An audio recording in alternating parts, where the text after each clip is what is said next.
For 14 dager siden så var vi inne på litt av det som ble innledet med, at Jesus skal komme igjen. Og jeg sa jeg skal fortsette litt i den gata. Og vi skal lese da, for det at jeg skal løfte fram noen forbilder som er viktige når det gjelder dette med Israel. Og det er mange, jeg har alltid reagert på at Israels møter skal liksom være nesten bare Israel og fritt for Jesus. Men jeg har sagt det at Israels møter skal være Jesus møter. Og på Israels møter så skal vi også kunne invitere mennesker både til frelse, fornyelse og forbønn. For det er Jesus som er sentrum, og det er han som er viktig å løfte fram. Men når det gjelder denne siden av Guds ord, så er det så viktig å så skjønne at vi står i en mektig åndskamp. Og det som nå skjer i Midtøsten, det er høyprofetisk. For det er opptakten til at du ser Isak, løftesønnen på den ene siden, og Ismael på den andre siden, trellekvinnens sønn. Løftesønnen Isak, som vi har røttene som kristne og jøder, Ismael, som hele den islamske verden, araberverden og den muslimske verden, har sitt holdepunkt i. Og da er det viktig å skjønne at det som har skjedd nå i Jemen, i Tunis, i Libya, i Egypt, nå i Syria, det er en åndskamp. Det som skjer i Irak, mange tror at det er liksom, at ikke de får stabilisert, og ikke det blir ro i Irak. Er du klar over at den kampen mellom sunni og shia-muslimer, den har pågått i 1400 år?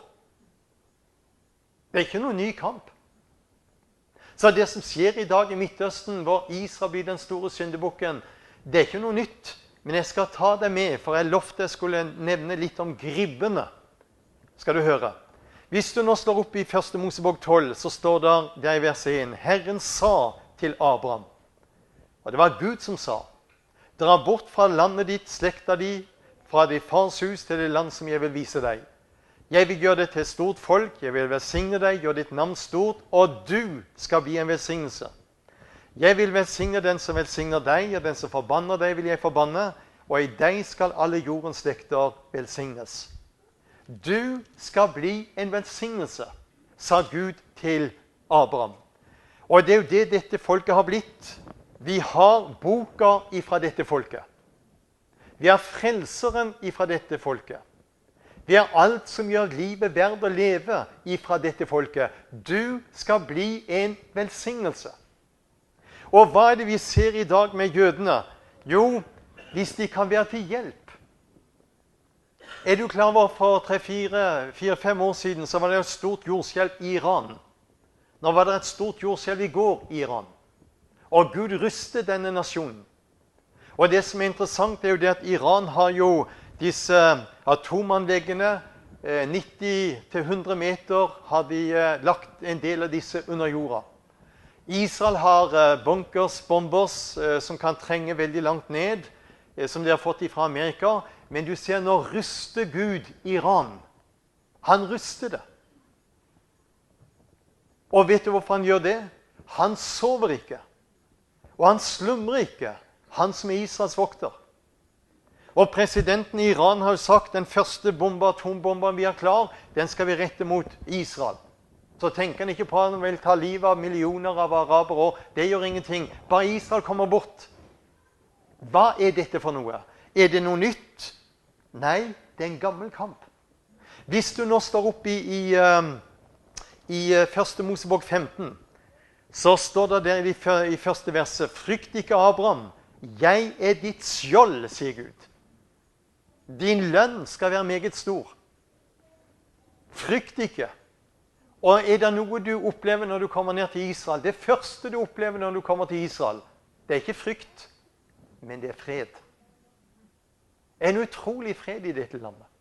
En veldig fred. Og så sier han, jeg er ditt skjold.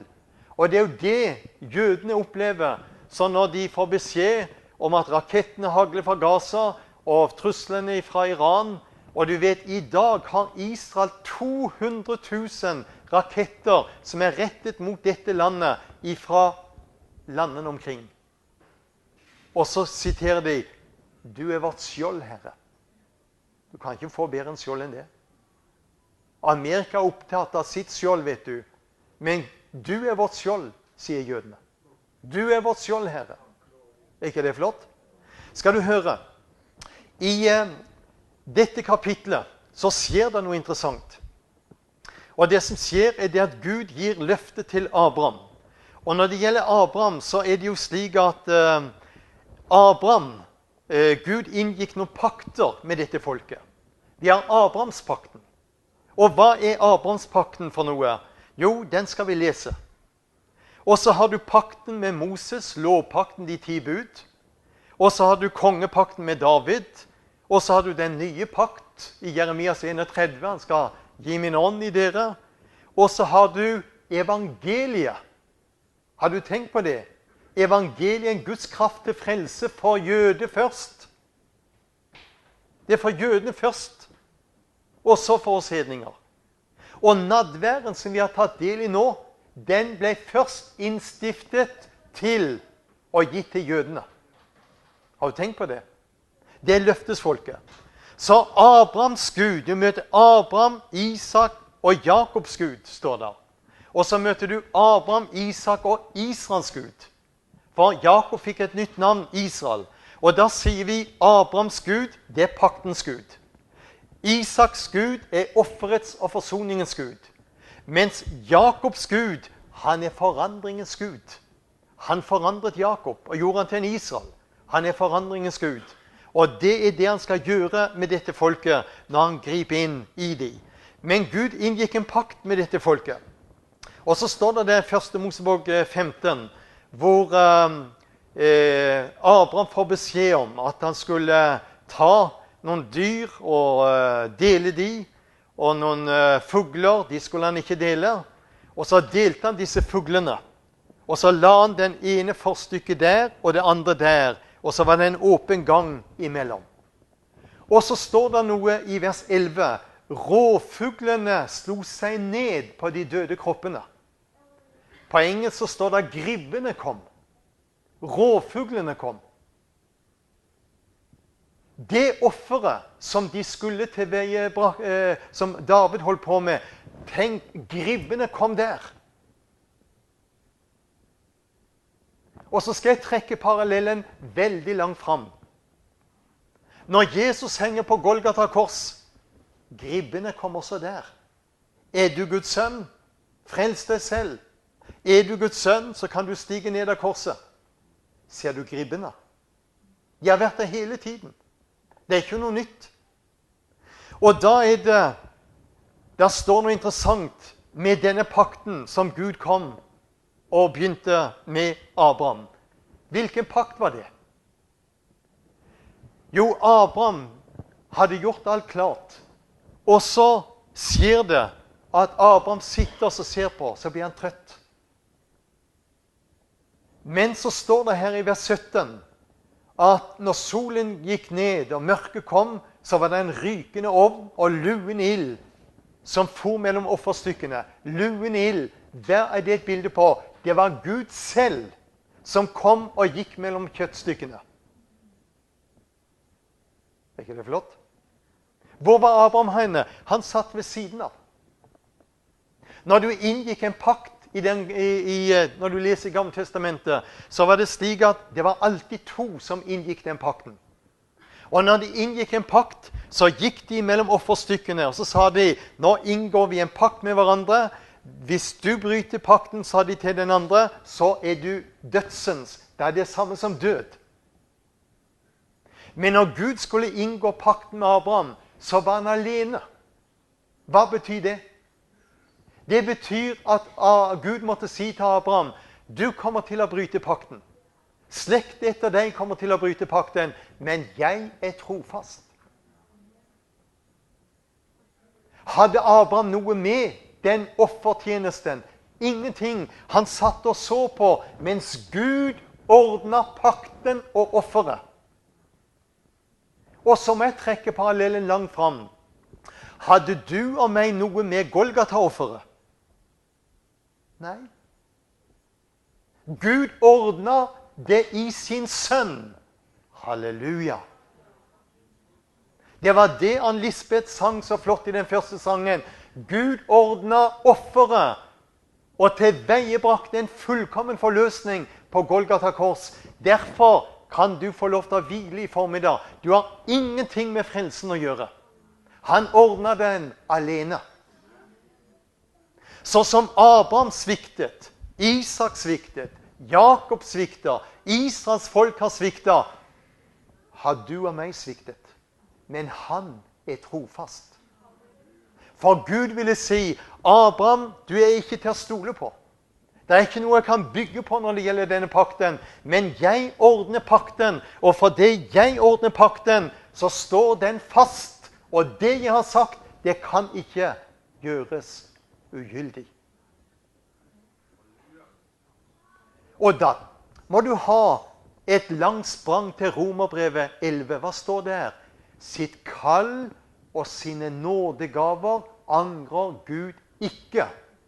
Og det han sier der i Romerbrevet 11, da taler han om Israel i fremtid.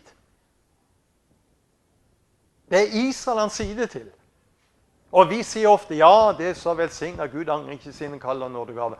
Nei, du kan ta det til deg også, men det er sagt direkte til Israels folk. Halleluja. Vet du hva?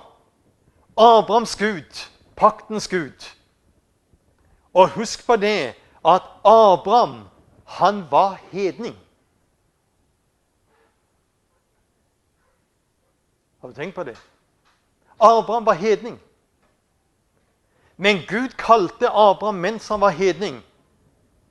Og så ble Abraham senere, så ble han ikke bare hedningenes far, han ble jødenes far. Ja, står noe om det i Bibelen? Ja, må du lese Romerbrevet 4. Der står der, han fikk omskjærelsens tegn til seil på den rettferdighet og tro han hadde fått da han var uomskåret. Slik skulle han da være far til alle de troende som er uomskårne. Det er vi som sitter her. Så rettferdigheten kunne bli tilregnet også dem. Likeså far til de omskårne, som ikke bare har omskjærelsen, men følger i fotsporene av den tro som vår far hadde da han var uomskåret. Halleluja. Herren har ordnet det i alle deler. Og vet du hva det står så fint i Romerbrevet 9? Der står det at dem tilhører barnekåret. Det er jødene som har barnekåret. Herligheten. Og så står det paktene i flertall. Og da nevnte disse paktene som Gud har inngitt. Lovgivningen, gudstjenesten og løftene. Dem tilhører fedrene, og fra dem er Kristus kommet etter kjødet, han som er Gud over alle ting. Halleluja. Jo da, Gud har ordnet dette i alle deler. Hva er det dette innebærer for oss? Du og meg kan få lov til å peke på det som er gjort. Det offeret Gud gjorde der med Abraham, det peker fram på Golgata.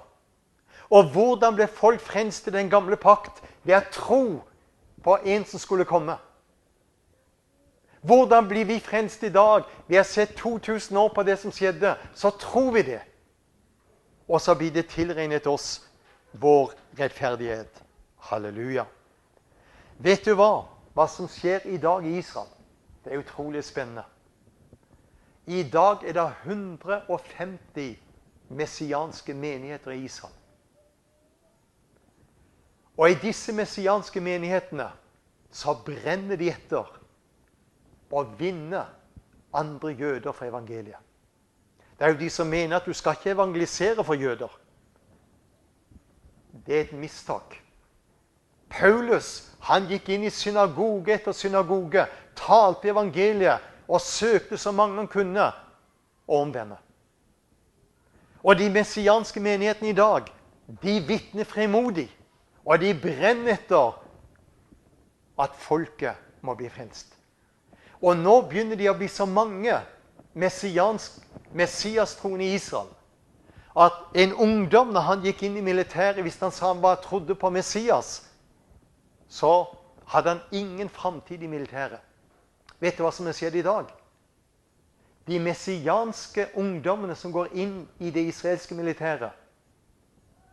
Vet du hva de sier, offiserene? Det er våre beste soldater. Og de får bare åpne dører. Vi var jo i Bergen nå, og da var vi sammen med Samuel Aveida. Jeg har kjent han en del. Han var jo i Norge og traff kona si her og var pastor i Frikirka og forbi Kristiansand i noen år. Han var her i Norge i 8 år, så han snakker godt norsk. Han er araber. Men han står som pastor i Haifa i en messiansk menighet. En araber, frelst araber, sammen med masse jøder som har tatt imot Jesus.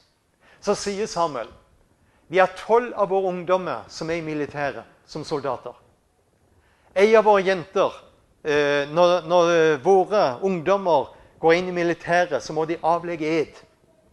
Og så sier de, for når de avlegger ed, så gjør de det på Toran, på Mosebøkene. Men de messias-troende ungdommene som går inn i militæret, de sier, vi vil avlegge ed på hele Bibelen. Og så har de med seg, ikke bare Gammeltestamentet, men Nytestamentet. Det er ikke flott?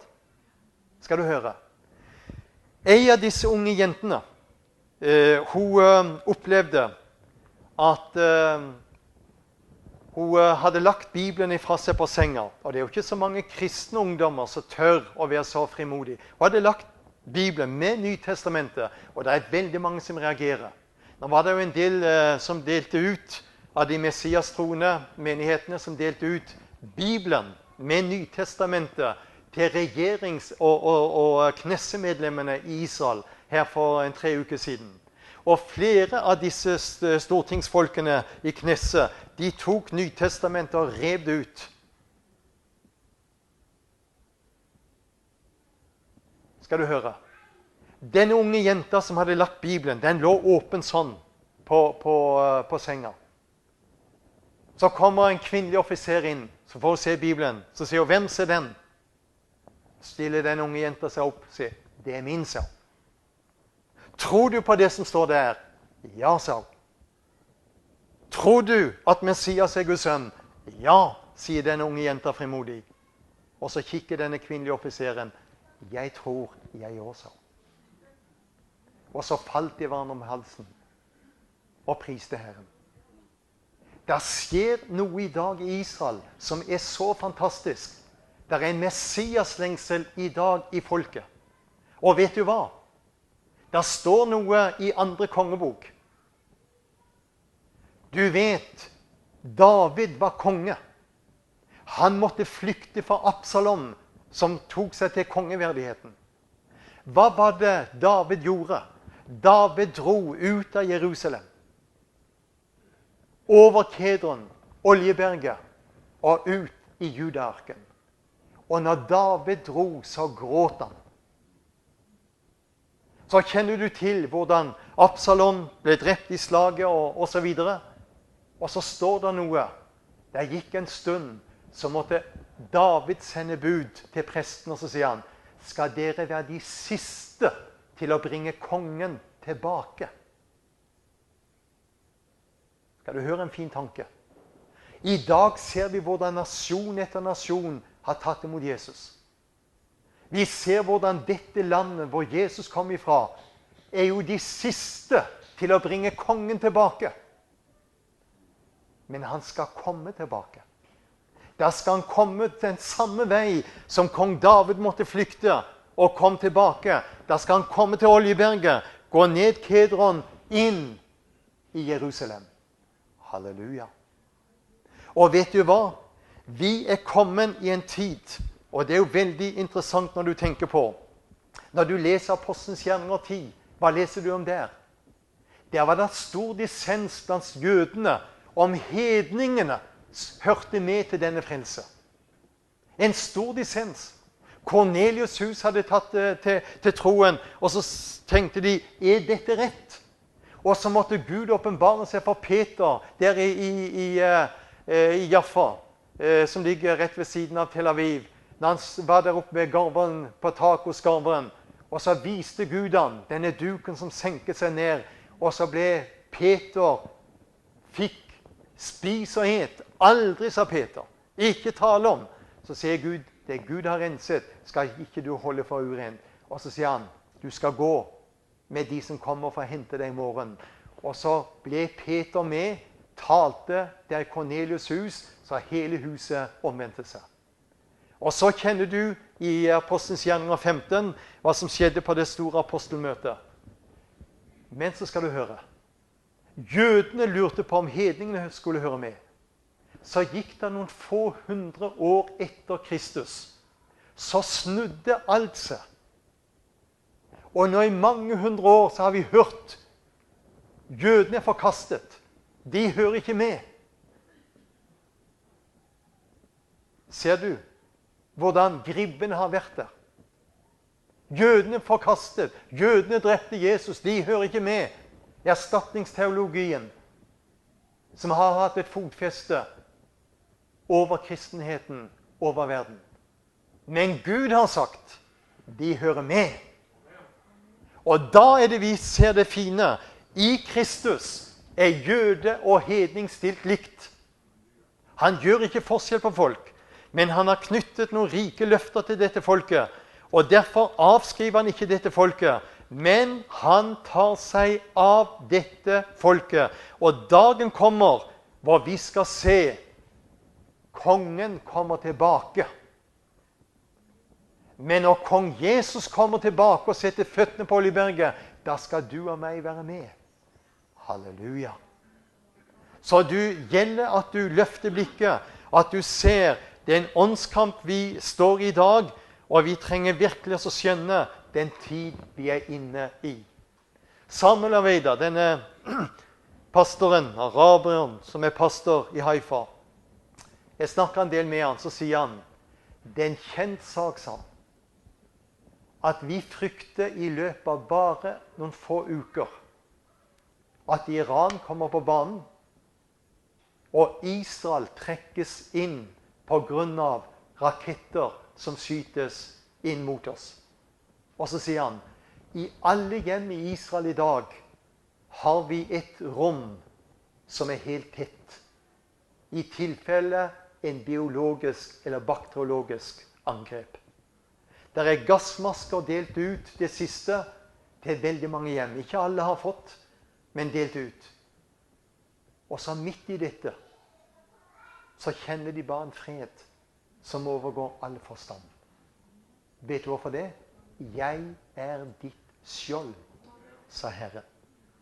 Jeg er ditt skjold. Han sover ikke, og han slumrer ikke, Israels vokter.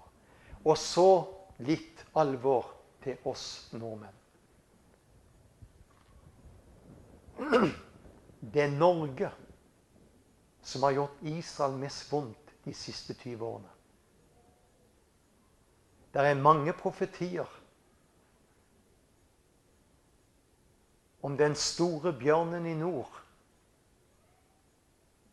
når det gjelder Norge.